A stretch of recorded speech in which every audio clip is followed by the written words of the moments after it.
Oke, share screen saya udah kelihatan ya? Udah, Pak. Ya, sudah. Oke ya, saya mulai aja. Assalamualaikum warahmatullahi wabarakatuh. Waalaikumsalam.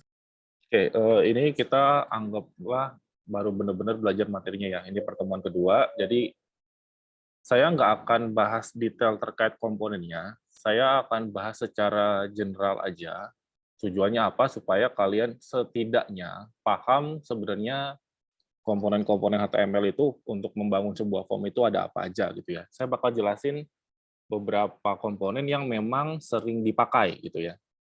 Nah, untuk lebih detailnya si HTML itu apa aja, di sini nanti saya update ya, yang di e-campus itu tadi saya lupa ngasih link. Jadi di sini saya kasih link ke Witri School ya. Jadi nanti kalian bisa lihat detailnya si HTML itu di Witri School seperti apa.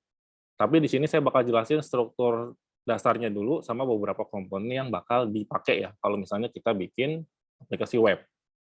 Sama nanti kita bakal masuk ke PHP form process, kita bakal coba belajar apa itu post, apa itu get gitu ya, supaya kegambar dulu nih. Nanti baru abis itu kita bertahap masukin kondisional, bagaimana cara koneksi ke database. Tapi sekali lagi, mungkin untuk beberapa yang sudah paham ini akan begitu membosankan, tapi untuk yang benar-benar baru, mohon diperhatikan dengan seksama, karena di sini kita pakai natif dulu. Jadi memang sebelum UTS, saya targetnya adalah kalian pahami dulu bagaimana cara membuat aplikasi yang terkoneksi ke database, tapi dengan natif. Nah, nanti baru setelah UTS, baru kita coba pakai framework. Oke ya, ini ada pembahasan umumnya. Jadi di sini sudah saya kasih link ke Witri School ya, kalau misalnya kalian cek di sini. Sorry. Saat ini saya stop dulu deh.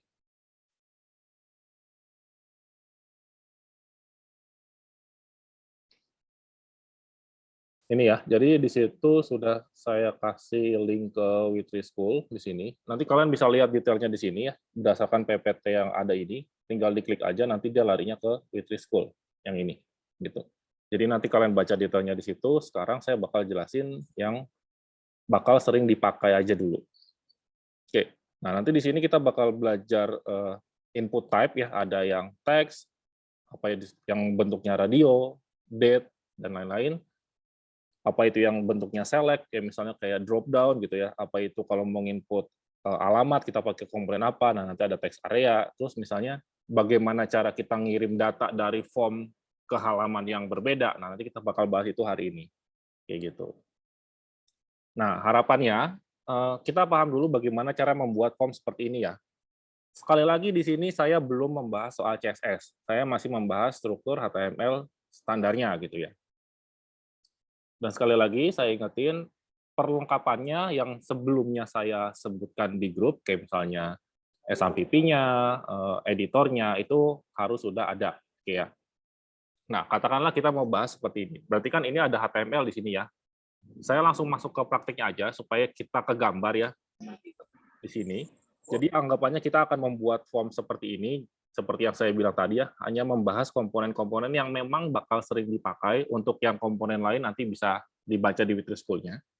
Jadi misalnya kalau kita lihat di sini, ini ada komponen input ya, untuk name, ada inputan, untuk nama ada input juga gitu ya.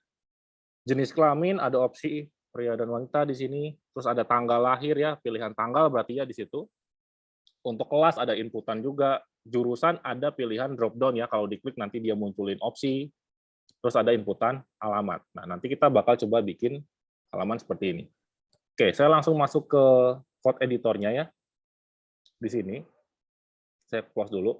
Nah, karena di sini kita masih desain form, kita bakal coba bikin HTML-nya ya berarti ya. Nah, untuk folder ini, kita taruh di folder htdocs-nya aja ya, biar sekalian, karena nanti kan kita coba form prosesnya pakai PHP-nya tuh. Jadi nanti kita taruh di situ. Nah, kalau misalnya yang menggunakan Windows ya, di sini karena saya pakai MacBook, jadi mungkin agak sedikit berbeda ya.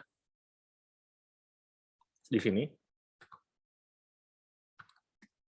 Jadi, kita minta bikin folder dulu. Jadi kita buat sebuah folder di dalam direktori SMPP-nya. Kalau memang SMPP-nya sudah diinstal ya, kalau misalnya di C ya berarti dia di drive C, SMPP, dan seterusnya. Berarti katakanlah di sini belajar atau langsung web dasar gitu ya. Nah, web dasar seperti ini, atau kalau yang misalnya di D ya berarti tinggal diikutin SMPP-nya ada di D, berarti nama foldernya misalnya web dasar. Nanti di dalamnya baru kita bikin filenya nih, file untuk tampilan seperti ini, gitu ya. Nah, di sini saya bikin folder dulu ya. Kalau direktori saya di sini, salah direktorinya. Bentar. Sorry, bentar. Ya.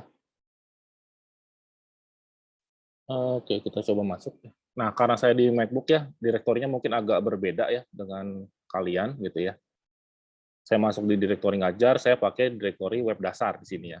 Jadi kalau di saya strukturnya jadi saya di web dasar terus di dalamnya pertemuan 2. Nah, kalau di saya jadi berbeda memang. Jadi nanti direktori ini mengikuti lokasi dari di mana kalian install si SMPP-nya ya. Jadi sekali lagi direktori ini tidak baku, itu bergantung sama di mana kalian menginstal SMPP. Nah, kalau saya bikin folder di dalam folder htdocs-nya. Oh ya, ini di dalam htdocs ya. Sorry, htdocs / nah ini foldernya bisa nama kalian atau langsung nama folder belajarnya gitu ya. htdocs juga. Nah, seperti ini. Gitu. Jadi ini sebenarnya maknanya anggaplah lokasinya sama gitu dengan saya di depan sini. Nah, nanti kalau ngaksesnya berarti ini bakal diganti jadi localhost gitu ya. Jadi saat kita ngakses di mana lokasi servernya bisa 127.1 atau pakai localhost. Nah, jadi nanti aksesnya karena ini pakai web server ya, berarti direktorinya jadi seperti ini. Pertemuan kedua ini juga sama, berarti di sini adalah nama file. Bisa .html atau .php nanti. Ini juga. Nah, jadi di sini kita ngomongin direktorinya dulu. Nah, berarti kalau kalian pakai seperti ini, cara mengaksesnya berarti nanti adalah sama depannya, pakai 127 atau localhost, yang menandakan kalau itu di server kalian, baru slash foldernya yang kalian buat. Gitu. Nanti baru nama filenya. Kayak gitu. Nah, nanti di sini berarti localhost juga. Kalau memang mau pakai localhost, aksesnya gitu ya. Nama file. Oke, saya mau tanya dulu. Terkait direktori ini, ada yang mau ditanya dulu nggak? Karena ini nanti bakal ke bawah terus sampai ke belakang ya. Jadi harus paham dulu nih. Terkait direktori, ada yang mau tanya dulu nggak?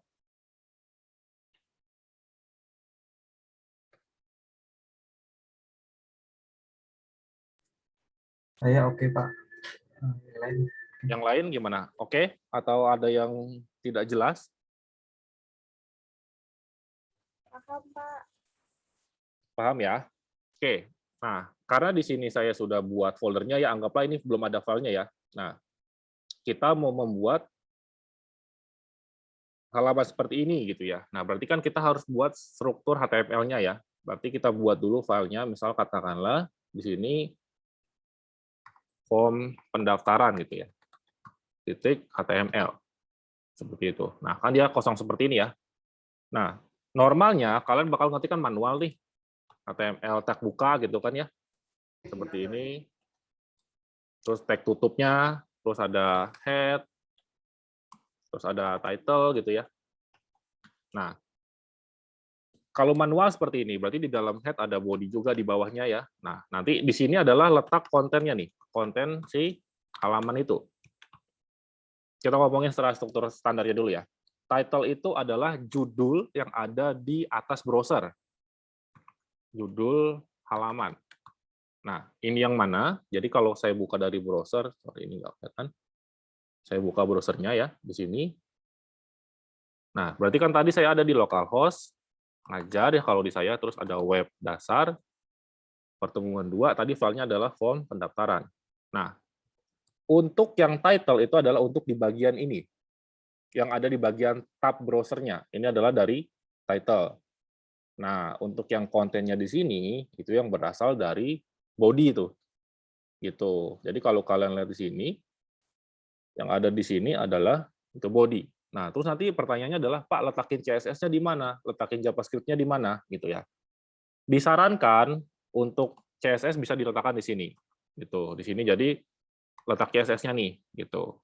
Atau JavaScript juga bisa di sini, tapi nanti bakal kita bahas lebih detail untuk itu. Sekarang kita fokus ke form-nya dulu. Sekali lagi ya, untuk yang title ini adalah bagian yang di atas ini, gitu ya. Nah, untuk si body itu adalah halaman dari si websitenya itu. Nah, jadi sebenarnya kita juga bisa ngecek ya pakai view page source-nya. Nah, kalau kita lihat ini sama ya, ada title, terus ada body di sini ya, kayak gitu. Nah, sekarang pertanyaan saya adalah, kalau kita mau membuat form seperti ini letaknya berarti di dalam tag apa? Body. Budi Pak. Oke, berarti ada di dalam tag body ya, gitu. Nah, sekarang kita coba susun di tag body-nya. Nah, jadi sebenarnya ini kan kita bikin manual ya. Kalau misalnya kita pakai editor yang udah support, jadi sebenarnya ini bisa pakai snippet gitu ya. Kita mau pakai HTML5 atau HTML biasa gitu ya. Nah, ini sebenarnya dia bisa dibuat ini formatnya gitu, yang lebih lengkap gitu ya. Nah, kalau kita manual jadi bisa juga, kalau memang editornya support untuk di snippet-nya, ya mending dimanfaatin aja snippet-nya kayak gitu. Jadi lebih detail nih dia ngasih properti-propertinya kayak gitu. Nah, saya pakai yang rapi dulu atau saya pakai gini deh biar kita paham skemanya dulu ya. Misalnya berarti ini adalah form pendaftaran misalnya kayak gitu. Nah, bodinya adalah berarti ini kan. Nah, kita lihat lagi nih. Di sini. Di sini ada judul nih. Nah, biasanya normalnya yang sederhana kalau judul itu kita pakai konsep heading ya. H1, H2, H3 gitu. Ini kalau kita lihat di Witri School-nya. Nah, di sini nanti kalian cari nih bagian heading gitu ya. Jadi dia itu buat bikin judul. Jadi ada levelnya. H1 itu paling besar. Kalau kita nggak bikin properti pakai font size gitu ya. Jadi dia ngikutin ukuran standar heading-nya. Jadi kalau misalnya situ ada judul ya, ada judulnya berarti di sini kita taruh nih, misalnya kita taruh H1 sebagai judul. Nah, berarti kan dia diapit H1 ya. Kita kasih judulnya adalah form pendaftaran juga. Kita lihat ya, tadi desainnya, form data diri ya, berarti kita samain aja. Form data diri. Nah, ini adalah judulnya. Oke, saya kasih lihat bedanya ya. Jadi saya buat H1, H2 gitu ya. Terus H3. Sorry. Oh ya, di sini kenapa saya otomatis dia mengkoreksi ya? Misalnya ini saya ganti H4, di sini langsung di H4. Jadi ini karena saya pakai editor ini, saya pasang snippet ya. Jadi sebenarnya ini manual, H1, H2 gitu. Tapi kalau kita pakai snippet, ini dibantu untuk dibenahi. Takutnya kita lupa nih, kita cuma ganti di depannya doang, ternyata di belakangnya nggak dibenarkan. Nah, snippetnya sekalian saya kasih lihat ya. Jadi ini untuk yang pakai Visual Studio ya, itu pakai ini auto close tag sama auto complete tag. Jadi dia auto rename tag. Jadi dia dibenerin nih ketika kita salah ngetik gitu. Makanya kenapa ketika saya ketik satu tag tadi misalnya H1 doang ya. Di sini dia langsung dikoreksi nih depan belakangnya tuh. Nah, gitu ya. Nah, ini sekarang saya kasih lihat dulu bedanya. Nah, ini ya. Kalau saya refresh, nah gitu ya. Jadi ukurannya beda nih. H1 yang paling besar, H2, H3, H4. Jadi nanti tinggal disesuaikan dengan desain website kalian atau desain aplikasi webnya. Seperti itu. Jadi ini tanpa menggunakan font size ya. Saya lupa standarnya H1 itu berapa fontnya gitu. Tapi ukurannya kita bisa kira-kira. Nah, ini menggunakan heading. Nanti kita bisa menggunakan CSS bikin sintak CSS-nya, kita atur propertinya di situ, font size-nya apa, font family-nya apa, gitu, font type-nya apa, bold kah, atau italic, atau underline, seperti itu. Nah, sekarang kita coba bikin pakai H1 dulu. Berarti yang lainnya kita hapus di sini ya. Berarti H1. Nah, seperti ini. Kita lihat lagi ke sini. Berarti ada NIM, nama, jenis kelamin, tanggal lahir, sampai alamat, gitu ya. Nah, ini ada NIM nih. Sekarang kita coba buat dulu. Berarti setelah judulnya, kita tulis nih misalnya NIM. Benar kan ya? Nah, habis NIM apa? Di sini. Ini kan ada inputan ya. Nah, kalau ada inputan, kita harus bikin komponen input berarti di situ. Berarti kita buka tag input, ya. Tipenya apa? Jadi kita harus kasih tahu dia tipenya. Nah, di sini karena pakai editor yang memang sudah support, kita disuggest tuh, tipenya apa nih?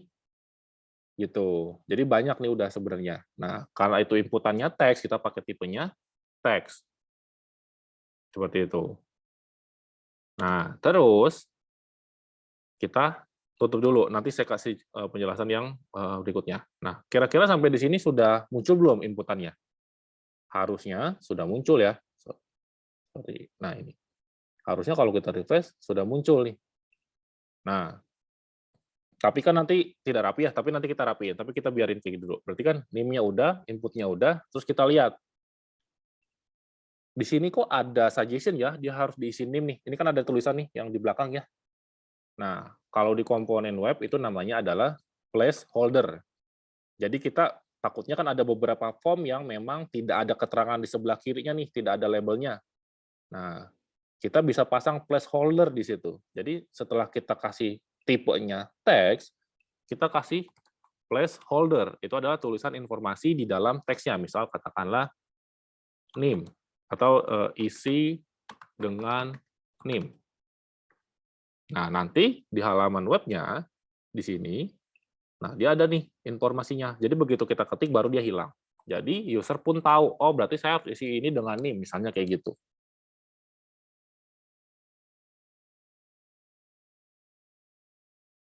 Oke, saya buat dulu untuk komponen yang kedua ya, nama, karena sama-sama teks juga. Berarti saya bisa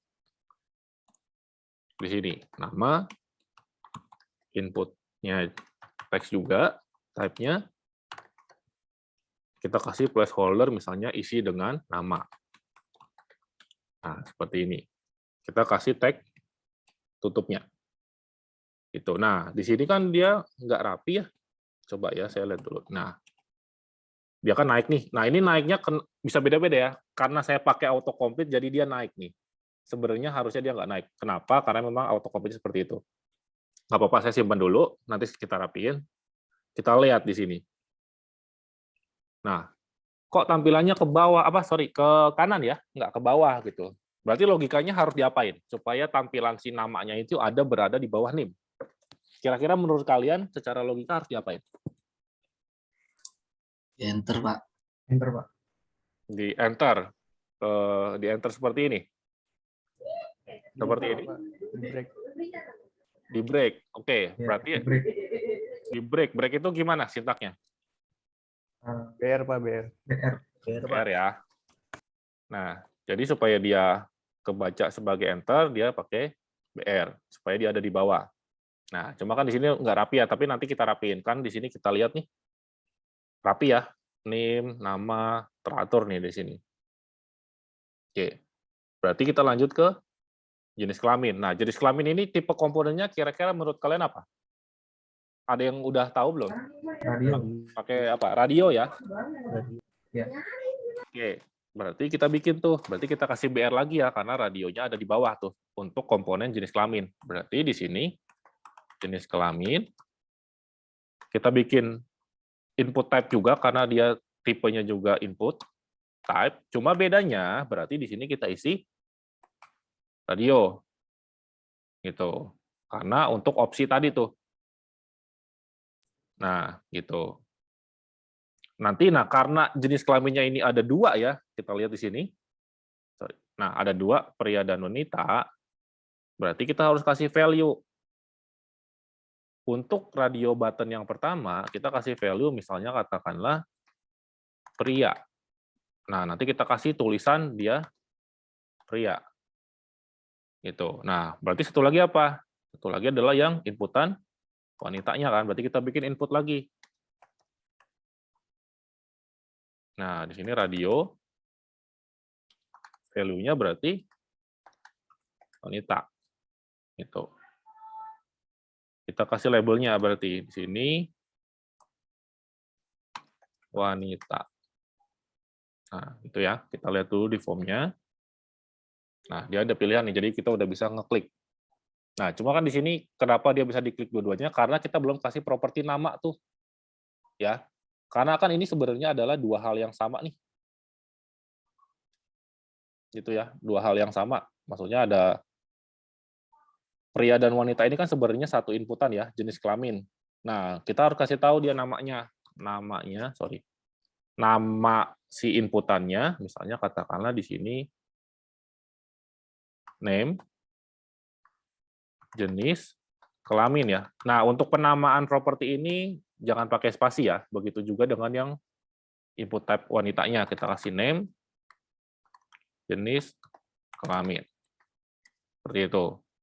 Nah, berarti tadi name sama nama ada yang ketinggalan. Properti name-nya juga. Misalnya katakanlah ini inputan name. Nah, biar nggak ketukar ya. Saya kasih nama yang lengkap deh. Berarti ini juga name-nya adalah inputan nama. Berarti ini juga kita kasih inputan biar nggak ketukar. Nah, terus pertanyaannya, Pak, kenapa dia dikasih name? Nah, jadi gini, ketika kita mau memproses data di form ini, ya, ketika kita mau, nah di sini kan udah berubah ya, kita nggak bisa checklist dua-duanya karena kita udah kasih tahu kalau dia itu namanya sama, jadi dia pasti bakal milih salah satu. Nah, fungsi name di sini buat apa sih sebenarnya gitu ya? Nah, jadi fungsi name di sini adalah contoh, ketika saya ngisi name-nya di sini, nah saya kan perlu tahu ya inputan ini namanya apa. Supaya apa? Supaya saya bisa ngambil nilainya. Gitu. Ketika diproses kan saya harus ambil nih angka 1, 2, 3, 4, 5, 6-nya. Begitu juga dengan namanya. Nah, saya mau ngambil tulisan Ubay ini bagaimana caranya? Nah, fungsi si name itu tadi adalah untuk ngasih tahu kita kalau misalnya kita mau ambil name, ya berarti kita harus ambil yang namanya inputan name. Kalau misalnya kita mau ngambil nama, berarti kita ambil dari yang name-nya inputan nama. Jadi kayak identitas gitu, sama aja kayak misalnya saya mau manggil kalian. Saya mau manggil Agus misalnya. Berarti kan saya harus tahu Agus ini yang mana kan. Berarti saya bilang Agus, nanti yang nengok pasti Agus kan. Nggak mungkin yang nengok bukan Agus, misalnya kayak gitu. Nah, jadi sama nih, untuk inputan form juga pasti harus ada identitasnya. Kalau memang kita ada rencana untuk ngambil nilai dari inputannya. Untuk ngambil nilai dari apa yang kita ketik di sini. Kayak gitu. Begitu juga dengan jenis kelamin ini. Kita mau ngambil wanitanya, ya berarti kita harus kasih nama nih. Inputan jenis kelamin ini, nama inputannya apa? Identitasnya apa? Kayak gitu. Oke, sampai di sini dulu. Ada yang mau ditanyain dulu?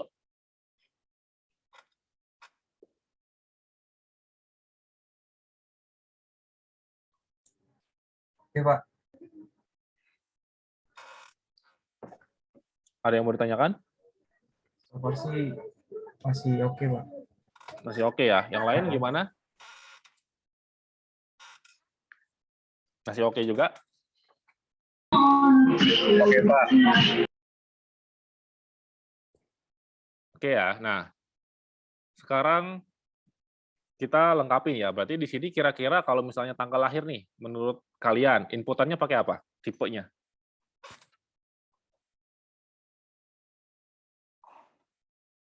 Kalau tanggal lahir, kira-kira inputannya pakai apa? Tipenya? Date mungkin? Oke, date. Oke, kita coba ya. Berarti di sini kita bikin lagi nih. Berarti kita BR dulu aja. Itu ya. Berarti di sini adalah tanggal lahir. Kita buat dulu labelnya. Kita bikin input type juga. Nah, sama ya, kita cek type-nya ada apa aja sih di sini. Kita cek ada nggak date nih di sini. Ya. Kita ketik D. Wah, ternyata ada tuh. Ya udah, kita pakai date di sini. Sama ya, kita kasih nama juga. Nah, namanya berarti adalah inputan tanggal lahir misalnya. Seperti itu. Tertutup. Nah, ingat ya, nama ini bebas penamaannya. Intinya jangan menggunakan spasi dan dia harus unik. Intinya gitu ya. Jadi kalau misalnya ada inputan NIM, nama, jenis kelamin, tanggal lahir di sini, namanya harus berbeda. gitu. Kalau untuk yang radio ini, kalau namanya sama ya berarti kita anggap ini sebagai objek yang satu kesatuan ya, khusus yang tipenya radio. Gitu. Jadi khusus yang tipenya radio, ketika kita ada inputan, namanya sama, berarti kita anggap itu adalah komponen yang sama, cuma nilainya berbeda. Jadi bisa pilihannya, intinya kayak gitu. Sorry, ini tipe ya. Nah, kayak gini. Nah, coba kita lihat lagi halamannya. Kalau kita refresh, nah berarti benar ya, kita klik, dia langsung nampilin tanggal. Gitu. Tapi ingat ya, ini tanggal bawaannya si HTML. Kita bisa custom nanti menggunakan CSS tampilan tanggalnya. Begitu juga dengan yang di pop-up di sini. Mungkin tampilan kalian akan dengan saya bisa beda, tergantung tema dari browsernya ya, dan laptopnya masing-masing menggunakan tema atau apa, tapi bentuk default-nya pasti seperti ini. Kayak gitu ya. Oke, saya lanjut dulu berarti. Berarti lanjutannya adalah kelas pakai input teks biasa juga. Nah, nanti baru kita jurusan ya, di sini masuk jurusan pakai drop down nih. Oke, berarti kita bikin dulu kelas di sini. Oke ya, di kelas.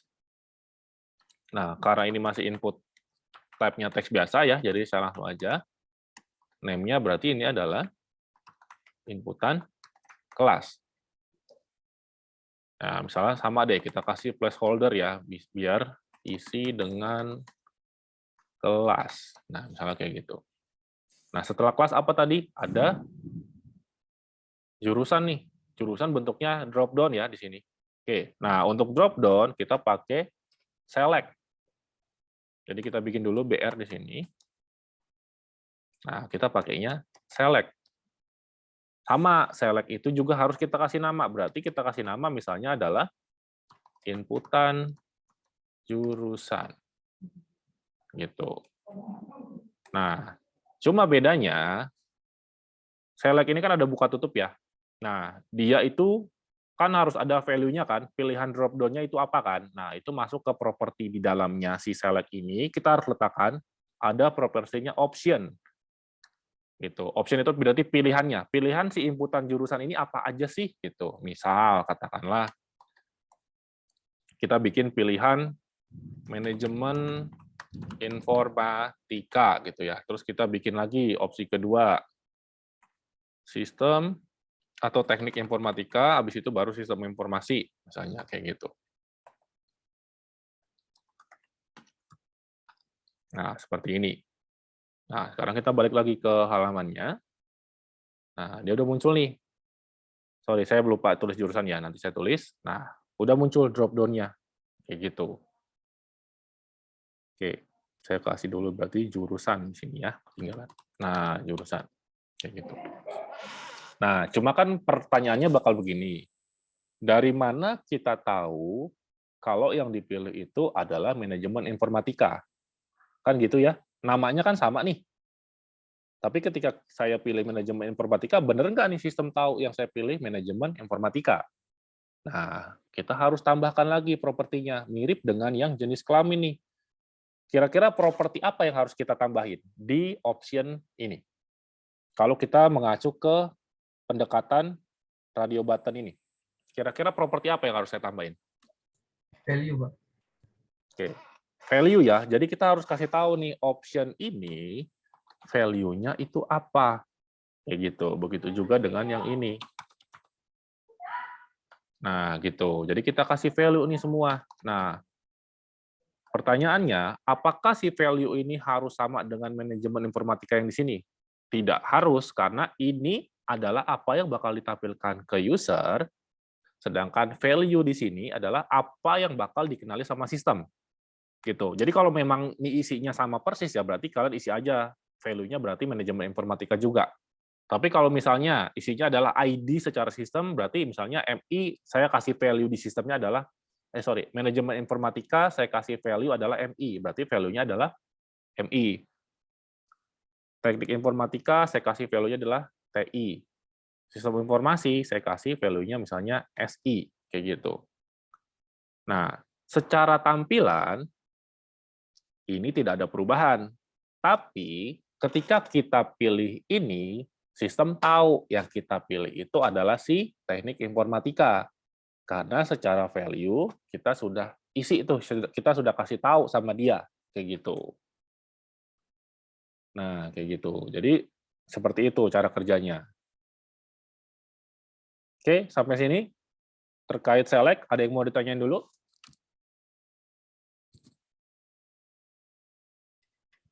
Atau masih cukup jelas? Cukup jelas kayaknya, Pak.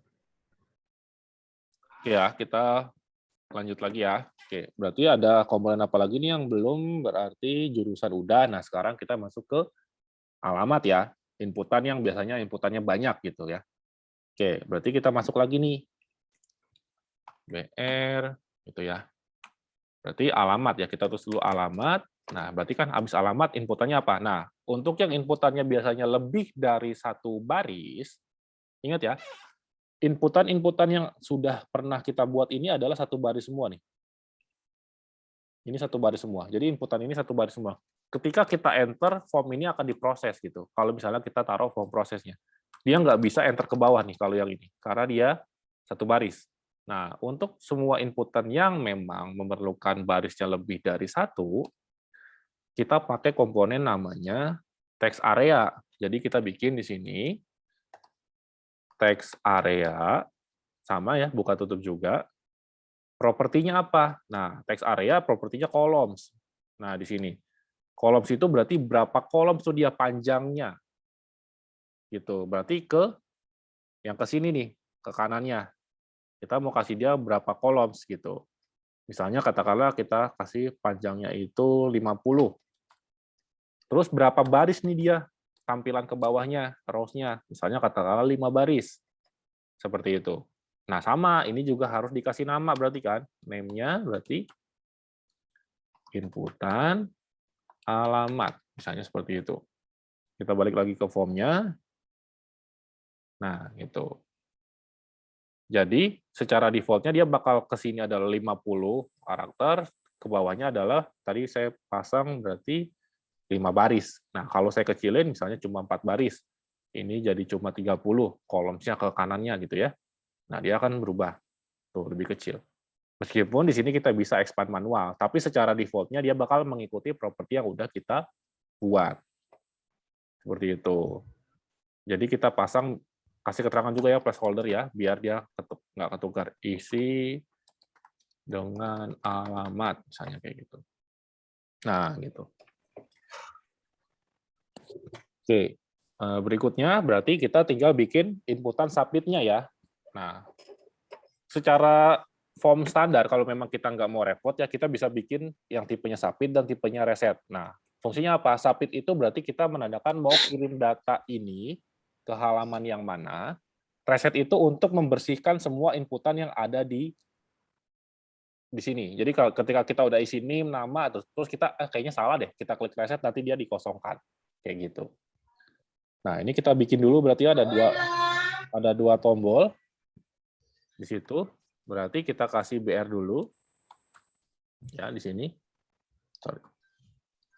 Nah, itu ya, berarti itu adalah langsung tuh input type. Nah, yang pertama itu ada tipenya submit. Nah, tinggal kita kasih value-nya adalah submit untuk tulisannya gitu kan. Satunya lagi berarti input type reset. Value-nya ya udah kita kasih aja tulisannya berarti reset. Atau kosongkan lah, gampangnya kayak gitu. Nah, kita lihat di form-nya. Sorry. Nah, ini. Sorry.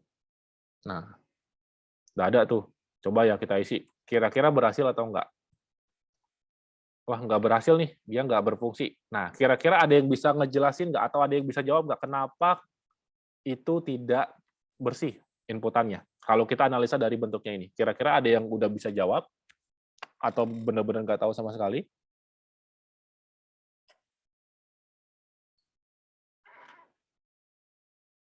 Kenapa si button resetnya itu nggak berfungsi? Kan saya udah input ya, tapi ternyata dia nggak bisa dibersihkan nih. Ada yang bisa jawab? Tahu, Pak. Belum tahu? Atau ada yang bisa jawab? Nggak tahu yang lain, Pak. Oke, nah gini ya. Jadi kita harus pahami dulu konsep cara kerjanya ya. Kalau misalnya halaman ini hanya menampilkan saja, maksudnya menampilkan itu kayak ada informasi aja, tapi kita nggak ada interaksi di situ. Misalnya kayak gini kan berarti kita submit data ya, kita mau ngirim data nih ke server kita gitu ya. Berarti kan anggaplah itu sebuah formulir ya. Ada yang kita input, ada yang kita proses. Bener ya? Nah, syaratnya supaya data itu bisa diproses, selain dengan menggunakan teknik Ajax dan lain-lainnya, jadi banyak ya menggunakan JavaScript segala macam, tapi normalnya sebuah inputan seperti ini harus dibungkus dengan tag form. Kayak gitu, supaya dia dianggap sebagai formulir atau sebagai inputan. Nah, jadi di sini kan saya udah buat nih dari atas ya, NIM sampai bawah nih. Nah, saya harus bungkus mereka ke dalam tag form. Nah, seperti ini. Ada form buka, ada form tutup. Berarti form tutupnya saya taruh di paling bawah. Gitu. Supaya menandakan itu sebuah form. Nah, sekarang kita coba balik lagi. Ya, kita isi nih. Tuh.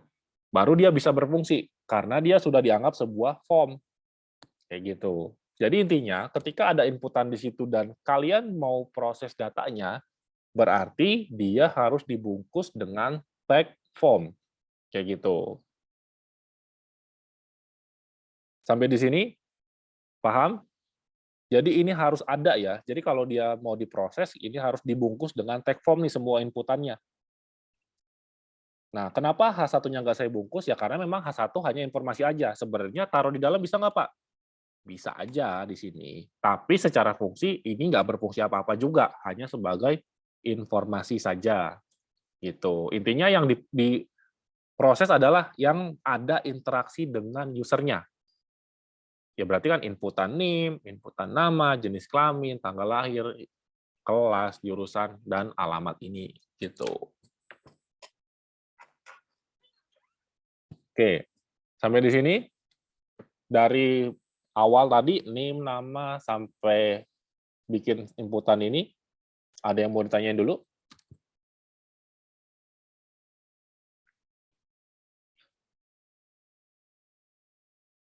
Cukup, Pak, cukup. Oke ya, masih cukup jelas ya. Nah, sekarang kan pertanyaannya gini, Pak, kok form saya berantakan gitu ya? Nah, sebenarnya, misalkan di sini rapi nih, gitu ya. Nah, jadi kita bisa akali itu pakai CSS, atau kita juga bisa ngakali ini pakai bentuk tabular atau table. Jadi kalau misalnya ini ya, anggaplah ini adalah sebuah form gitu ya. Terus kita mau ngakalin, Pak, saya mau ngerapihin ini gitu ya. Nah, jadi sebenarnya saya buka ilustrasi di Excel deh ya. Kita bisa ngakalin itu dalam bentuk table supaya jadi rapi. Nah, saya buka dulu Excel-nya supaya saya bisa jelasin. Nah, kita lihat ya di sini ya. Nah, saya sebelahan ya. Nah, seperti ini. Ini berarti saya minimize juga. Nah, ini. Oke ya. Nah, di sini kalau kita lihat, kita bisa rapihin ini dalam bentuk asumsinya table. Misal di sini ada NIM ya, kita taruh nih NIM di sini. NIM. Ini kolom B berarti ya NIM ya. Terus ada inputan NIM-nya. Katakanlah kita taruh di sini. Misalnya ini inputan NIM. Begitu. Berarti ini adalah nama, ini inputan namanya. Ya, saya besarin deh. Sorry. Nah, kita bisa mappingin itu ke dalam bentuk table seperti ini. Berarti ada jenis kelamin di sini. Jenis kelamin. Berarti di sini anggaplah ada pria sama wanita ya di situ. Terus berarti ada tanggal lahir. Typo. Nah, berarti ini adalah inputan tanggal lahir, kelas, berarti ini inputan kelas gitu ya. Terus jurusan, inputan jurusan. Itu. Berarti ini adalah alamat.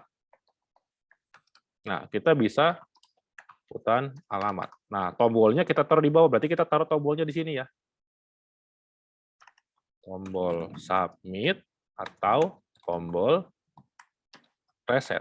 Nah, kita bisa analogikan seperti ini. Berarti kan ini table ya. Kalau kita blok, berarti ini adalah sebuah table nih. Benar nggak? Ntar ya, saya mau. Aduh, nggak kelihatan nih. Ntar saya besarin dulu. Oke, nah ini dia. Jadi kita kalau misalnya asumsinya seperti ini kan. Nah, gitu kan sebenarnya kan ya.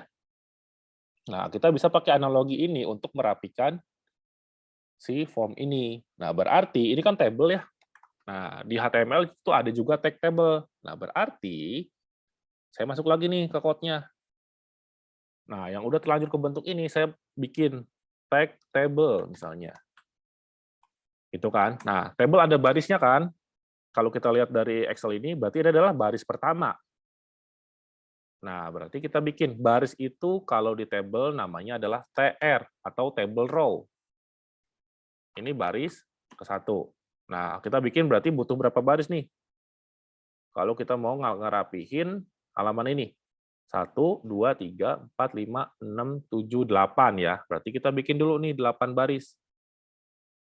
Kita taruh dulu aja barisnya. Nah, gitu. Misalnya ini baris kedua, baris kedua, 3, 4, 5, 6, 7, 8.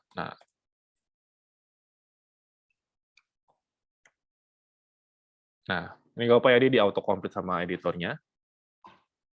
Dari mana tadi? Kita balik ke browsernya. Nah, ini ya. Nah, di sini kan masih gini ya, karena memang belum ada kolomnya nih. Nah, kalau kita lihat di sini kan baris ya, 1 baris nih. Terdiri dari berapa kolom nih? 1, 2, Pak. 2. Nah, berarti kita bikin dulu kolomnya. Baris pertama, nah kolom itu pakai TD. Berarti kita bikin 2 TD. Berarti yang pertama kolomnya diisi name. Untuk labelnya, berarti yang satu lagi diisi apa? Diisi inputannya ya. Berarti Ya. kita copy paste nih yang ini. Kita ambil. Kita cut. Kita taruh di sini. Gitu. Berarti yang ini bisa kita hapus BR-nya. Nah, kita lihat dulu sekarang kondisinya udah berubah jadi seperti apa. Nah, itu. Jadi dia lebih nih di sini. Nah, pertanyaan Pak masih belum rapi ya? Memang karena kita baru pindahin 1. Nah, sekarang coba kita pindahin yang nama. Berarti kita masuk ke baris kedua juga ya. Berarti apa? Bikin lagi 2 kolom kan? TD. Nah, kayak gitu. Berarti ini diisi nama. Satunya lagi kita ambil inputan namanya nih. Jadi kita cut lagi. Kita pindahin. Jadi kita rapihin. Nah, oke. Di sini kenapa kelihatan merepotkan? Karena saya ngajarin step by step-nya ya. Tapi ketika kalian sudah terbiasa, kalian harusnya sudah langsung masuk ke table ya. Tanpa harus bikin manual kayak tadi. Tapi ini di sini saya kasih step ngerapihinnya. Nah, kalau saya lihat sekarang, tuh lihat. Sejajar ya sekarang ya. Jadi dia tuh rapi gitu. Kalau tadi kan enggak nih. Dia mengikuti posisi, oh ada tulisan di sini, berarti setelah tulisan baru ada objeknya. Nah, kalau ini dia bakal menyesuaikan. Karena asumsinya apa? Ini kolom pertama, ini kolom kedua. Kayak gitu. Makanya dia bisa rapi di situ. Nah, sekarang saya lanjutin ya, sampai semuanya rapi. Berarti di sini baris ketiga, kita bikin kolom juga. Baris ketiga itu adalah jenis kelamin. Saya copy di sini. Nah, inputannya ya udah, berarti saya copy dua-duanya karena memang opsinya ada 2 pilihan kan. Nah, saya taruh di sini. Nah, kayak gitu. Begitu juga dengan tanggal lahir. Berarti saya bikin dulu.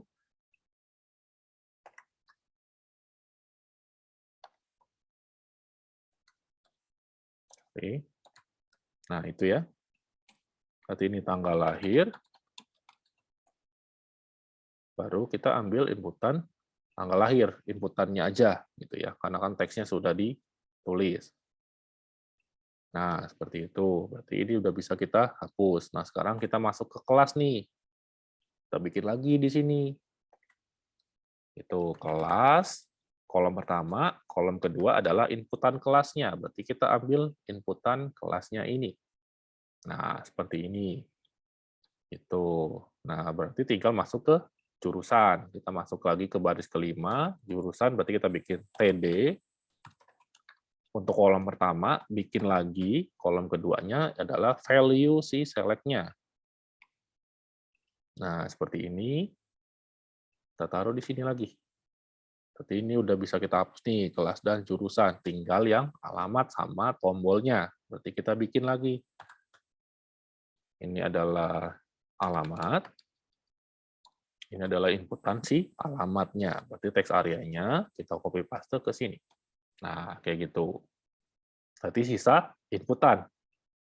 Nah, TD-nya, karena yang pertama ini kosong, ya, kosong, berarti kita bisa pakai isi karakter kosong. Karakter kosong itu kalau di HTML dan NBSP, seingat saya. Ini artinya ada spasi kosong. Nah, terus berarti satunya lagi adalah inputannya nih, kita bawa ke situ. Nah, gitu. Jadi ini kita bisa buang. Nah, jadi dia diapit di dalam table tuh, jadi rapi kan. Nah, sekarang kita lihat formnya. Nah, tuh. Jadi sekarang inputannya rapi. Nggak kayak tadi. Oke, sampai di sini. Ada yang masih kurang jelas, ada yang masih belum paham. Jadi kalau udah pakai table, kita nggak perlu pakai break lagi, Pak. Iya, tidak perlu karena kan konsep tabelnya sudah baris ya. Jadi otomatis kalau ketika dia sudah di TR tutup ini, satu blok ini berarti bawahnya pasti ada di bawah. Apa untuk TR kedua pasti ada di bawahnya dia gitu. Berarti udah pasti enter kayak Iya, tabel iya. biasanya, Pak. Iya, jadi kita pakai konsep gini nih, table kan. Satu, berarti ini TR, TR kedua kayak gitu. Jadi nggak perlu pakai break lagi. Gitu. Ada lagi yang ingin ditanyakan? Sama yang jurusan itu kan yang di form yang presentasi itu kan ada kayak placeholder Ada gitu, Pak. ini. Oke, Iya. nah ini sebenarnya lebih ke tricky aja. Kita kasih inputan yang value-nya kosong berarti di sini kita buat di sini berarti itu value-nya kita kosongin. Tapi isinya adalah misalnya kita buat nih pilih jurusan. Nah, kayak gitu sebenarnya. Jadi kayak diakalin supaya aplikasinya terlihat rapi. Pilihan pertama itu bukan langsung pilihan jurusan, tapi kayak informasi kan. Nah, kayak gitu. Jadi seperti ini. Sorry, ini udah disimpan belum ya? Nah, seperti ini. Tuh, jadi gitu. Jadi ketika dia pilihnya yang ini kan nggak ada value-nya tuh, nggak bisa disimpan gitu misalnya. Oke, gimana? Yang lain ada pertanyaan lagi? Gampang ya bikin web ya?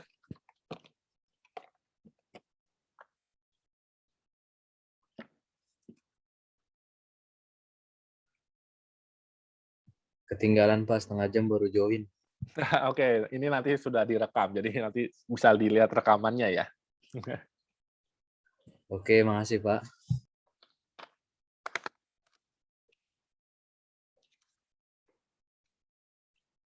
Oke, ada lagi yang mau ditanyakan? Jadi sebenarnya intinya saya kasih pemahaman ini dulu ya. Jadi nanti terlepas desainnya bagus atau tidak itu nanti kita masuk ke CSS. Tapi intinya saya bakal ngajarin step by step pondasinya. Kayak misal tadi ya, strukturnya HTML, head, body, segala macam itu, pemahaman situ dulu. Karena kalau pondasinya nggak kuat, saya mau kasih kalian pemahaman Bootstrap, framework, segala macam, itu nggak akan ada gunanya. Karena kalian nggak paham dasarnya. Kayak gitu. Oke. Berarti sampai sini jelas ya? Jelas, Pak. Oke, nah sekarang pertanyaannya adalah bagaimana cara kita proses datanya, kan gitu ya? Misal di sini saya ada inputan nih, NIM saya 1, 2, 3, 4, 5, 6 misalnya kayak gitu. Namanya Muhammad Bedoy misalnya. Ini pria, tanggal lahir nanti bisa bebas dipilih gitu ya. Kelasnya misalnya TI 20B atau SI 20B gitu kan. Misalnya seperti itu, jurusannya berarti TI, ini alamat. Nah, misalnya kayak gitu. Nah, kan ketika di-submit harusnya dia ngapain gitu ya? Kan gitu kan pertanyaannya kan. Nah, katakanlah ketika dia di-submit, dia bakal ngeproses ke halaman lain, misalnya kayak gitu. Nah, di sini asumsikan kita pakai PHP ya untuk prosesnya. Nah, supaya si form ini bisa diproses, pertama, kita harus kasih tahu dulu, pertama, di form ini ada properti action. Nah, action itu apa? Action itu adalah ketika kita klik submit tadi, dia mau diproses di file apa. Gitu. Jadi misal, kalau saya kosongin, berarti asumsinya data-data ini bakal dikirimkan ke halaman yang sama. Jadi misal kalau di sini form pendaftaran.html, berarti ketika saya klik submit, dia bakal kirim ke form pendaftaran.html juga. Kayak gitu. Makanya kenapa nih kalau kalian jeli ya, ntar ini saya ke bawahin deh biar kelihatan. Ini, nah kan begini ya awalnya nih URL-nya. Saya input dong di sini. Nah seperti itu ya, misalnya tadi. Ini sembarang gitu ya. Nah, di sini nggak saya isi semua, bisa pasti karena nggak ada validasinya. Kalau saya klik submit nih, nah lihat di sini. Dia bakal ngirim datanya ke halaman yang sama. Karena action-nya saya kosongin. Gitu. Nah, sekarang kita katakanlah proses di halaman yang lain. Berarti di sini saya isi misalnya. Ini form proses. Misalnya kita pakai PHP ya, atau form latihan deh. Saya sudah buat soalnya, biar beda ya. Nah, di sini PHP. Nah, berarti ketika saya klik submit tadi, dia bakal cari ini file ini. Ada atau enggak nih di direktori yang sama. Karena di sini sejajar ya. Kecuali saya masuk direktori, misalnya proses, ada halaman form latihan. Kayak gitu. Jadi sistemnya direktori. Kalau mau keluar direktori berarti /, ini artinya dia naik satu direktori. Gitu. Nah, misalnya saya ketik ini dulu. Nah, saya balik lagi nih ke halamannya. Saya refresh. Terus saya klik submit nih. Tuh. Infonya object not found. Sekarang saya tanya, kira-kira apa yang menyebabkan error ini? Nggak ada file PHP yang dibuat tadi, Pak. Oke, berarti kita harus buat dulu ya file untuk prosesnya kan. Berarti si form latihan ini harus kita buat dulu nih. Kita buat lagi berarti form latihan.php. Gitu. Nah, terlepas isinya ada atau enggak, halaman ini kan berarti udah ada ya. Nah, sekarang coba kita lihat. Apakah masih error object not found? Kita balik lagi. Berarti di sini ya. Saya klik submit. Nah, berarti dia udah nggak error. Berarti dia sudah pindah ke halaman yang kosong tadi tuh. Oke, buat membuktikannya seperti apa? Oke, ini saya bersihkan dulu ya dari halaman ini, terus saya masuk ke code-nya lagi. Saya kasih nih di sini ini halaman proses gitu misalnya ya. Nah, kayak gitu. Saya balik lagi ke browsernya. Tuh. Di URL-nya juga udah kelihatan ya. Itu halaman proses. Jadi dia bakal diproses di halaman ini, terlepas nanti habis diproses dibalikkan lagi ke halaman yang pertama tadi, yaitu nanti tinggal logiknya kita tuh. Mengatur flow sistemnya bakal jadi seperti apa. Kayak gitu. Oke, sampai di sini dulu. Terkait perpindahan ini, prosesnya. Ada yang mau ditanyain dulu?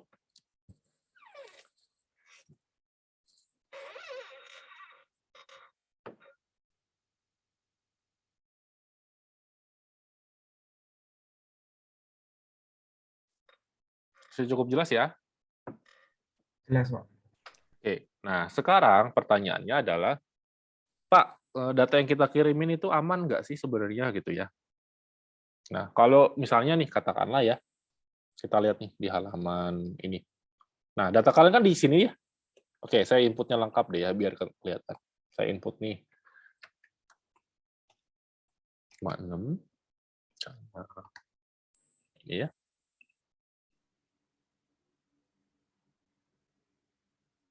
TI dah. Kelasnya ini. Sorry. Nah, ini alamat. Ya, perhatikan yang ada di URL-nya ini ya. Nih.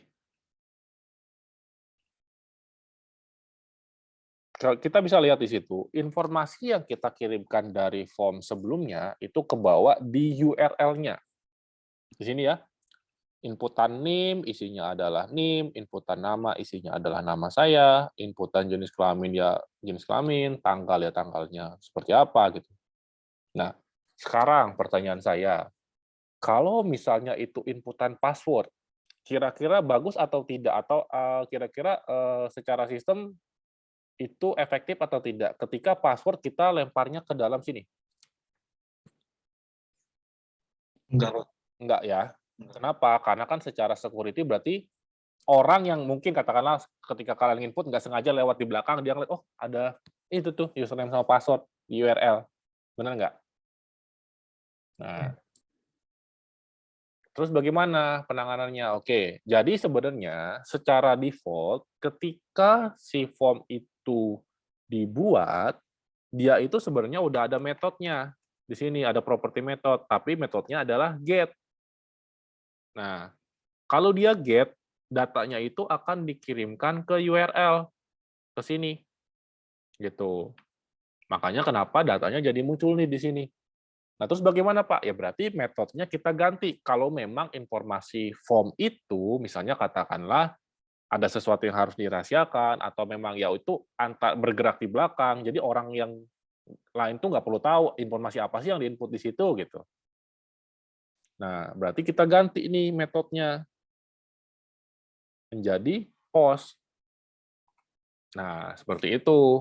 Berarti dia bakal dikirimkan dengan metode post, berarti datanya nggak bakal dikirimkan di URL di sini. Nah, sekarang kita coba ya. Saya balik dulu. Seperti ini. Saya isi sama kayak tadi. Nah, contoh 2 aja ya. Nah, saya klik nih. Tuh. Di sini udah bersih. Udah nggak ada data yang ditampilkan di URL-nya. Nah, pertanyaan saya sekarang gini. Datanya kira-kira kekirim nggak ke form ini, menurut kalian?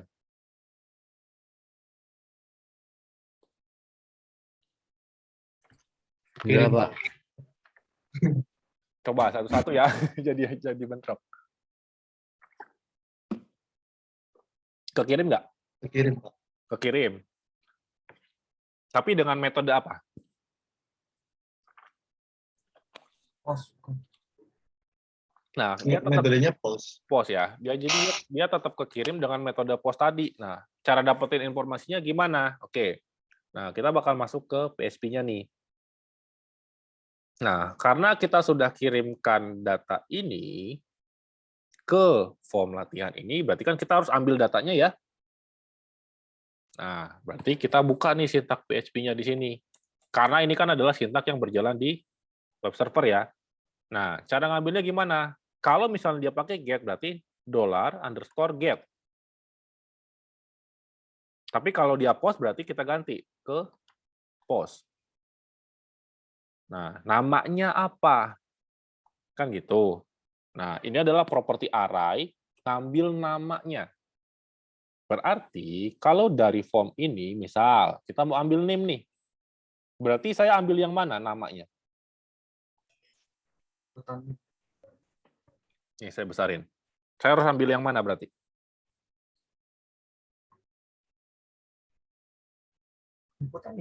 Inputan name. Berarti kita ambil ini ya. Kita ambil ini, kita taruh di sini. Nah, berarti ini adalah cara untuk ngambil isi yang ada di inputan sini. Nah, misal katakanlah kita tampung ke variabel. Oke, kalau mau bikin variabel di PHP berarti $, nama variabelnya ya. Nah, jadi sebenarnya gini. Nah, berarti kita kasih si variabel ini inputan dari inputan name. Nah, misal supaya nggak membingungkan nama variabelnya kita kasih apa? Ya udah kita kasih aja namanya name. Seperti itu. Nah, sekarang kita buktikan, kita tampilkan name-nya pakai echo ya. String name. Nah, gitu. Berarti kita tes dulu nih di form-nya. Berarti kita balik lagi ke form pendaftaran. Name-nya saya isi nih. Tuh. Berarti dia sudah dapat informasinya. Ya tinggal kita teruskan dengan informasi-informasi yang ada di form ini. Baru nanti setelah itu kita bisa bebas tuh apakah mau di-insert ke database atau mau cuma sekedar buat proses perhitungan doang. Yaitu intinya ketika datanya sudah dapat ya udah kita bebas melakukan apapun ke halaman itu. Oke.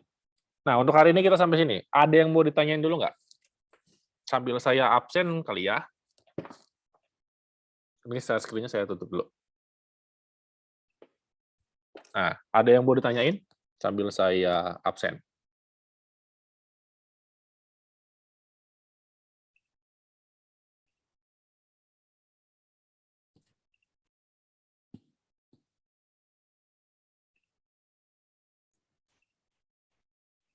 Itu tadi kan kita belajar yang post dan get ya, Pak.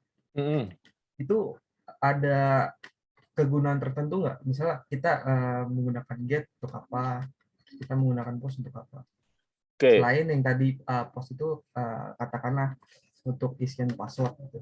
Ya, oke. Biasanya, normalnya, kita pakai post itu memang ketika informasi yang kita kirimkan untuk diproses itu, katakanlah, ya kita mau sembunyikan gitu ya. Intinya kita mau kirim data ke sesuatu, habis itu datanya diproses, orang yang pakai aplikasi itu nggak perlu tahu apa yang terjadi di belakang sistemnya. Nah, terus penggunaan get di mana, Pak? Biasanya gini, kan kalau kita lihat ya, kalau misalnya kalian buka suatu halaman gitu, misalnya kalian buka halaman blog gitu ya, nah, di blog itu kan kalian kadang buka detail halamannya kan ya? Benar nggak? Udah buka satu artikel nih, dari Iya, Pak. judul, nanti kan mau masuk ke detail. Nah, biasanya penggunaan get itu adalah untuk mendapatkan ID dari halaman yang mau kalian pilih. Iya. Bentar ya, saya coba ada kayak contohnya ya. Yang pakai ID. Misal.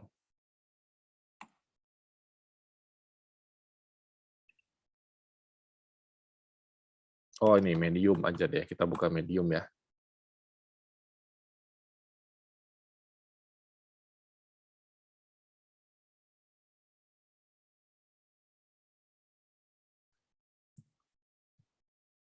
Medium web artikel. Nah, gini.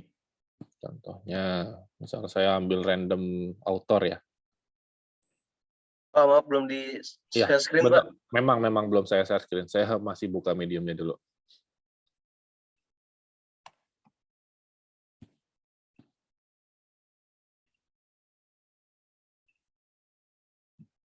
Nah, misal, ini kan ada satu halaman web ya.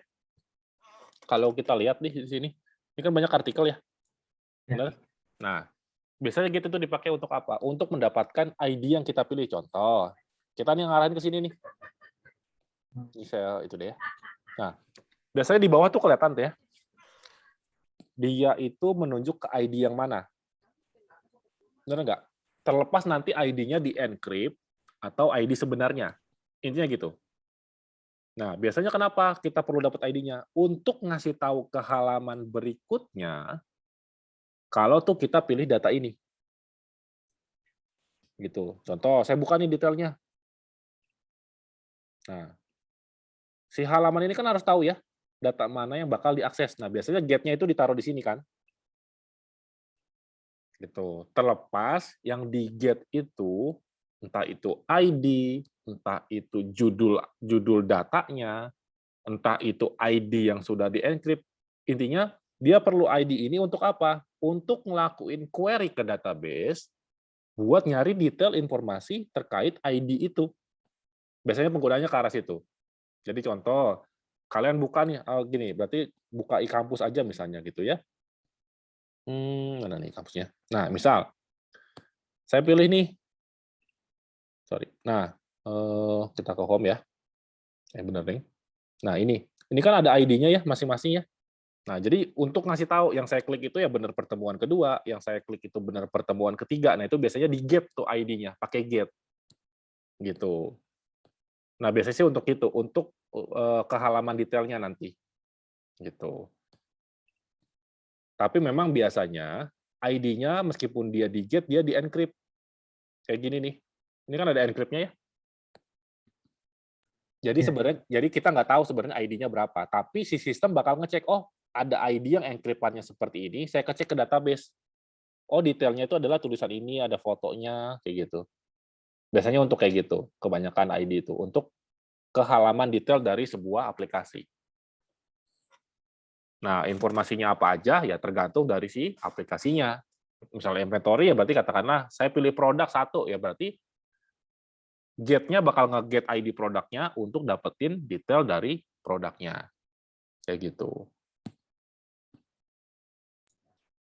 Oke, Pak. Terima kasih. Ya. Saya absen lagi ya. Apip Hoirul Amri. Hadir, Pak. Oke. Aldo Tririzky. Nggak ada ya. Oke, Aldo Tririzky nggak ada. Andi Saputra.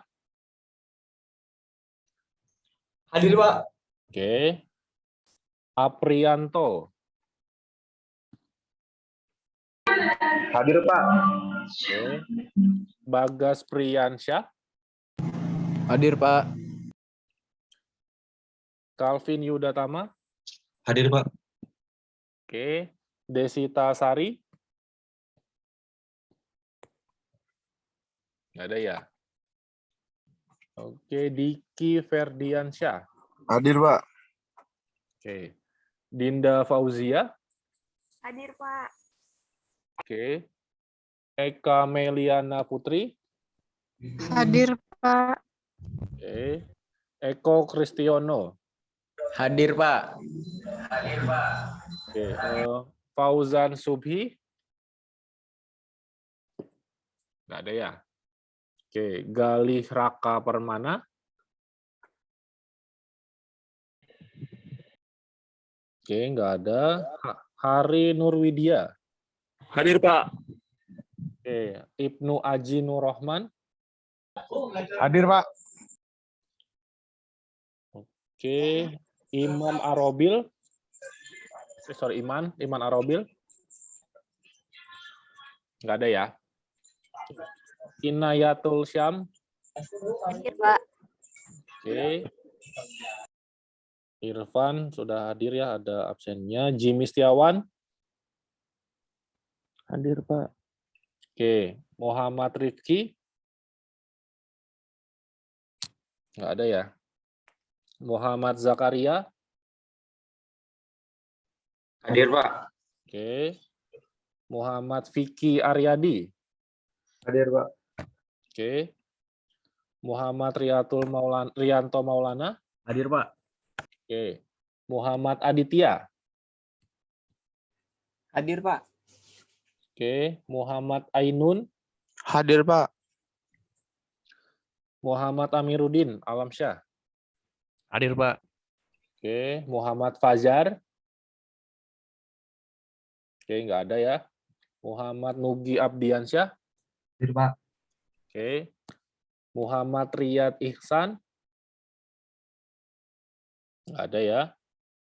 Muhammad Yazid. Hadir, Pak. Oke. Muhammad Zamroni. Ini izin. Oke. Mustafa Kamal Kailani. Hadir, Pak. Oke. Naradipta hadir ya. Terus Nur Wahid juga. Nurul Aini. Hadir, Pak. Oke. Oktavia Dwi Saputri. Hadir, Pak. Pratama Andika Putra. Nggak ada ya. Putri Nikmaturida. Hadir, Pak. Oke. Rahmat Kalija. Hadir, Pak. Raudia Zain. Nggak ada ya. Oke. Rian Yulianto. Hadir, Pak. Oke. Sri Desdira. Hadir, Pak. Oke. Yusuf izin. Oke. Oke ya. Untuk hari ini materinya cukup di situ. Oke, mungkin nanti di pertemuan ke depan ya, saya nggak tahu nih itu bakal terrealisasi atau enggak pertemuan tatap mukanya. Info ke saya sih pertemuan ketiga harusnya kelas malam itu tatap muka. Karena yang pagi itu per minggu kemarin sudah tatap muka. Nanti kita lihat perkembangannya. Kalau memang nanti masih online, berarti harapannya di pertemuan ketiga nanti kalian coba praktek ya. Kalau tadi memang kan saya masih menjelaskan dulu, nanti di pertemuan berikutnya usahakan kalian coba praktek di rumah masing-masing. Nanti kalau ada yang kendala, misalnya, Pak, saya kok begini ya, kita share screen aja. Jadi nggak apa-apa, biar dilihat sama teman-temannya juga buat pembelajaran bersama gitu ya. Paling kayak gitu. Oke, sebelum saya tutup, ada yang mau ditanya dulu? Pak, maaf Pak. Ya. Untuk contoh codingnya nanti di-share nggak Pak? Ya, nanti saya upload juga di kampusnya. Oh iya, makasih Pak. Oke. Ada lagi?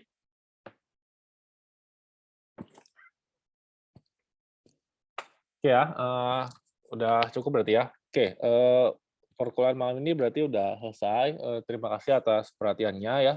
Assalamualaikum warahmatullahi wabarakatuh. Waalaikumsalam warahmatullahi wabarakatuh. Waalaikumsalam. Terima kasih Pak. Terima kasih banyak, Pak. Makasih ya, Pak. Waalaikumsalam warahmatullahi wabarakatuh. Terima kasih, Pak.